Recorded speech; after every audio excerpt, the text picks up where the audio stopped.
আমি দিই নাকি আপনি দেন? ভাই বাস ভালো আছে। কোনটা নেবেন ভাই? এটা কত দাম পড়বে কত এটা? এটা নেবেন? হ্যাঁ, এটা ভাই 1200 টাকা দাম পড়বে।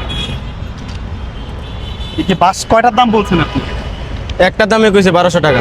একটা দাম 1200 টাকা কি হয় নাকি এটা? মানে দেশটা কি মগের মূল্য পাই নিছেন আপনারা? এই ভাই আজারে জ্ঞান দিতে আমার আইছেন না, এটা ব্যবসা লয়ে বইছে, আপনার জ্ঞান শুনতে আইছি নাই, বুঝছেন? ভাই গ্রামে একটা বাস বিক্রি করে 150 টাকা, আপনি ঢাকায় নিয়ে আসেন সর্বোচ্চ লোকে 300 টাকা, তাও বেশি হয়ে যায়। আপনি বাস নিবেন নাইলে ভাই জানতো এত আজারে জ্ঞান শুনতো। আবার আজারে জ্ঞান আমি দিই নাকি আপনি দেন? কিন্তু আপনারা ভালো কথা বলছেন। মানে দেশটা তো আপনারা পুরো সিন্ডিকেট করে ফেলাইছেন। আপনি জানেন মরার সময় তো আসলে বাস পাবেন না। একটা মানুষ যখন মরে যায় তখন একটা বাস আর ওইটা সাদা কাপড় যার তো কিছু যায় না, আর সে বাস নিয়ে আপনারা পুরো সিন্ডিকেট করে ফেলাইছেন। মানে একটা বাস আপনি গ্রাম থেকে নিয়ে আসেন, কয় টাকা খরচ পড়ে আপনার? আপনার রিসিপ্ট দেখান, বিল দেখান, আপনার বিল দেখান, বিল দেখান, বিল দেখান। লাভ করতে হবে কেন? একটা বাসে 50 টাকা লাভ করেন, 100 টাকা লাভ করেন, এত আহামরি লাভ করে কাহিনী দেখছেন পুরো কিভাবে সিন্ডিকেট করছে?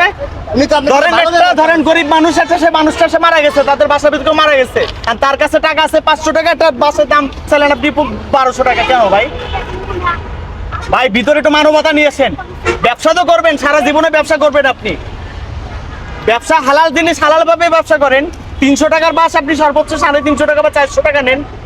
বলেন যে ভাই আমার 350 টাকা কেনা আছে, আপনি 400 টাকা দিয়ে।